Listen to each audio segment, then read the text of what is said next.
बाराबंकी से बड़ी खबर। रामस्वरूप मेमोरियल यूनिवर्सिटी बाराबंकी में एलएलबी छात्रों पर कथित पुलिस लाठीचार्ज का मामला अब तूल पकड़ चुका। मुख्यमंत्री योगी आदित्यनाथ के संज्ञान में आने के बाद प्रशासन ने सख्त कदम उठाए। सीओ सिटी हर्षित चौहान को तत्काल प्रभाव से सस्पेंड कर दिया गया। वहीं नगर कोतवाली प्रभारी आर.के. राणा और गदिया चौकी के समस्त पुलिसकर्मियों को लाइन हाजिर कर दिया गया। मामले की जांच आईजी अयोध्या प्रवीण कुमार को सौंपी गई, जबकि अयोध्या मंडल के कमिश्नर गौरव दयाल को विश्वविद्यालय की वैधता की जांच के आदेश दिए गए। एबीवीपी का लखनऊ में प्रदर्शन, पुलिस से तीखी झड़प। विश्वविद्यालय में हुई कार्रवाई के विरोध में अखिल भारतीय विद्यार्थी परिषद एबीवीपी के छात्राओं ने लखनऊ में विधानसभा के बाहर जोरदार प्रदर्शन किया। छात्राओं के साथ पुलिस की कथित मारपीट से नाराज प्रदर्शनकारियों ने सड़क पर बैठकर नारेबाजी की। पुलिस ने स्थिति नियंत्रित करने के लिए प्रदर्शनकारियों को वैन में बैठाकर इको गार्डन भेजा।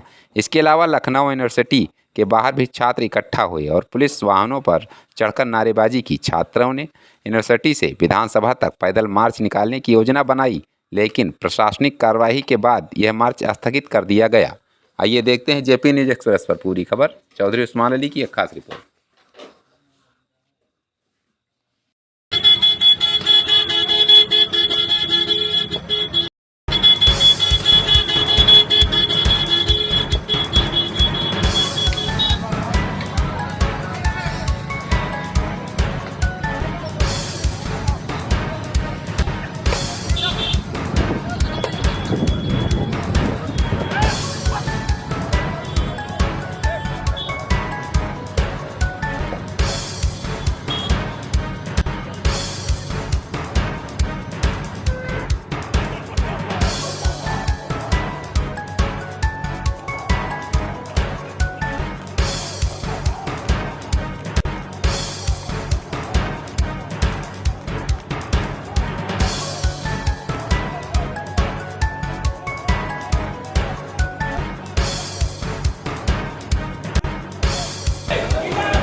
सर, जो हुआ, जो सुबह जब हम यहाँ पहुंचे सब कुछ नॉर्मल था।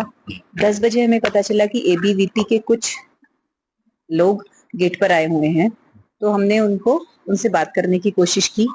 जो उनकी क्वेरीज थी, वो जो भी वो कह रहे थे, हमने उनसे वो किया, उसको उनके क्वेश्चन के आंसर किए, लेकिन वो कुछ भी सुनने के लिए तैयार नहीं थे। तो उसके बाद हमने उनसे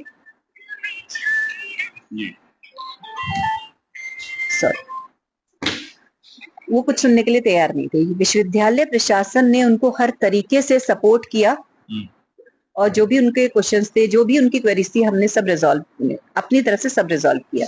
जब मौसम खराब हुआ तो हमने उन्हें विश्वविद्यालय परिसर में आने की भी अनुमति दी और हमारा जो कवर्ड एरिया है उसमें वो लोग आए, लेकिन वो लोग कुछ भी सुनने के लिए, मानने के लिए तैयार नहीं थे।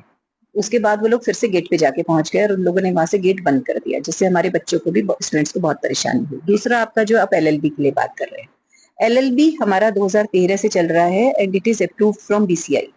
हर साल रिन्यूअल के लिए एप्लीकेशन भरी जाती है, जो 2023-24 तक ऑफलाइन होती थी और उसके बाद ऑनलाइन हो रही है।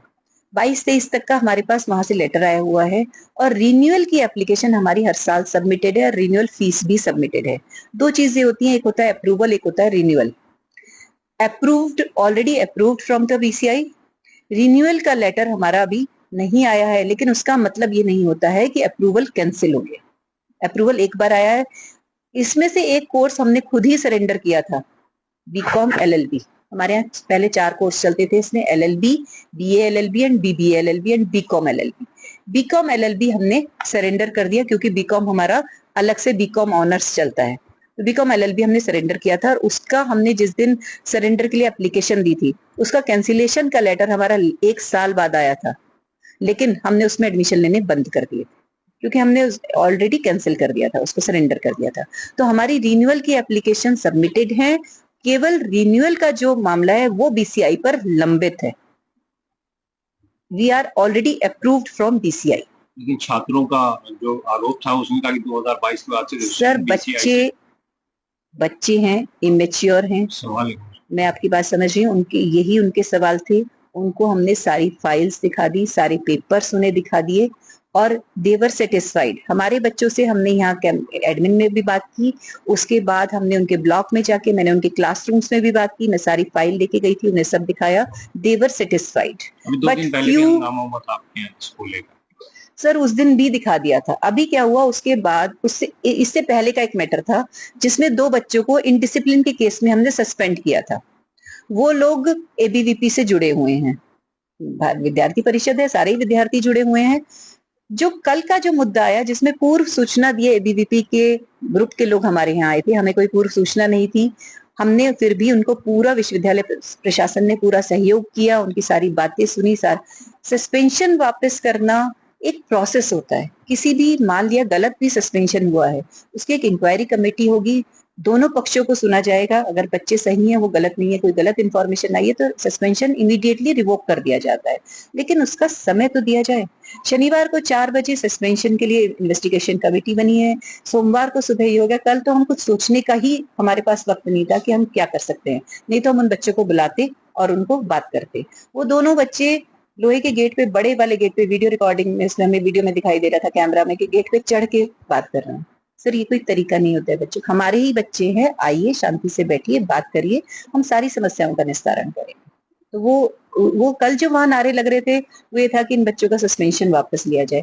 हमें कोई एतराज नहीं है, अगर वो सही है अपनी जगह तो उनका बिल्कुल रिवोक हो जाएगा, लेकिन उसके लिए इंक्वायरी 1 सितंबर को जो ये घटना रामस्वरूप यूनिवर्सिटी के बाहर हुई है, पुलिस प्रशासन की सहमत, पुलिस प्रशासन के द्वारा यूनिवर्सिटी के साथ मिलकर यूनिवर्सिटी के भ्रष्टाचार में संलिप्त पुलिस प्रशासन जिस प्रकार की घटना, जिस प्रकार के साथ छात्रों के साथ अत्याचार हुआ है, एक आतंकवादी की तरीके से छात्रों को पीटा गया है। वीडियो फुटेज आप सभी लोगों को उपलब्ध हुए हैं। यह घटना एकदम दुर्भाग्यपूर्ण है, इसकी कठोर शब्दों में निंदा करनी चाहिए। पूरे प्रदेश का युवा आक्रोशित है और आज अखिल भारतीय विद्यार्थी परिषद के कार्यकर्ता जब शिक्षा के बाजारीकरण को लेकर उस विश्वविद्यालय के अंदर, यानी इसलिए 2022 से उस विश्वविद्यालय के अंदर बीसीआई के साथ उनका जिस प्रकार से रजिस्ट्रेशन नहीं है, उसके बावजूद भी लगातार 600 विद्यार्थियों के भविष्य के साथ खिलवाड़ हो रहा है। अटेंडेंस के नाम पर 5000 रुपये फीस वसूली जा रही है और इसका जब विरोध विद्यार्थी परिषद करता है, कार्यकर्ता करते हैं, तो उनको निष्कासित किया जाता है, उनके निष्कासन का नोटिस जारी किया जाता है। इसके विरोध में जब कार्यकर्ता आज विश्वविद्यालय पहुँचते हैं, शांतिपूर्ण तरीके से आंदोलन कर रहे होते हैं, तो उनको पुलिस प्रशासन के द्वारा उन विद्यार्थियों को खदेड़ने का काम किया जाता है। लेकिन विद्यार्थी परिषद के कार्यकर्ता डरने वाले नहीं होते हैं, इसलिए वो कॉलेज के गेट पर बैठे रहते हैं, शांतिपूर्ण तरीके से अपनी मांगों को उठाने की बात करते हैं, मांगों पर आश्वासन देने की बात करते हैं। लेकिन उसके बावजूद भी पुलिस प्रशासन की सह पर कुछ बाहरी तत्वों को बुलाकर उस पूरे आंदोलन को बाधित किया जाता है और आंदोलन को बाधित ही नहीं किया जाता है बल्कि विद्यार्थियों के साथ मारपीट करी जाती है, कार्यकर्ताओं को पीटा जाता है। और विश्वविद्यालय प्रशासन की सह पर पुलिस प्रशासन ने जिस प्रकार से आज हमारे कार्यकर्ताओं को पीटा है, 20 कार्यकर्ता चोटिल हुए हैं। मुझे लग रहा है आज 1 सितंबर की जो घटना है इतिहास में दर्ज होगी। ये अपने हक की लड़ाई लड़ने वाले विद्यार्थियों को इस तरीके से, बुरे तरीके से पीटा गया। आरोप लग रहा है कि आपकी तरफ से या विद्यार्थी जो प्रदर्शन कर रहे थे वो तोड़फोड़ कर रहे थे, क्या ऐसा भी कुछ हुआ था? कोई तोड़फोड़ नहीं हुआ है। सारे वीडियो फुटेज उनके पास भी होंगे, हमारे पास भी सारे वीडियो फुटेज हैं। मैं अपने वीडियो फुटेज दिखाता हूं, वो अपने वीडियो फुटेज दिखाएं, साफ हो जाएगा कि किस प्रकार की यानी कार्रवाई करने के बाद विद्यार्थी परिषद कर रहा था और किस प्रकार का जवाब विश्वविद्यालय ने और पुलिस प्रशासन ने देने का काम किया। आपके जिले में मंत्री हैं खाद्य एवं रसद के, आपके जिले के भारतीय जनता पार्टी के विधायक हैं, कितने लोग आए और कितने लोगों ने सुध लिया आपकी? चूंकि अखिल भारतीय विद्यार्थी परिषद कहीं ना कहीं भाजपा की विंग है, सबसे बड़ा छात्र संगठन है, विद्यार्थी संगठन विद्यार्थियों के हित की आवाज़ उठाता रहता है और इस पूरे घटनाक्रम के अंदर मुझे लग रहा है कि समाज को इकट्ठा होना चाहिए। ऐसे हक की आवाज़ें अगर दबती रहेंगी तो मुझे लग रहा है कभी भी अधिकारों की बात न कोई विद्यार्थी कर पाएगा, न कोई युवा कर पाएगा। इस पूरे प्रकरण के अंदर में मुझे लग रहा है कि संपूर्ण समाज को, सभी जनप्रतिनिधियों को और सभी युवाओं को आना चाहिए। कल हम सभी लोग 10 बजे लखनऊ के अंदर पूरे प्रदेश भर के युवा इकट्ठा हो रहे हैं और ऐसे नाकारा पुलिस प्रशासन और ऐसे रामस्वरूप विश्वविद्यालय जहाँ पर यानी शिक्षा का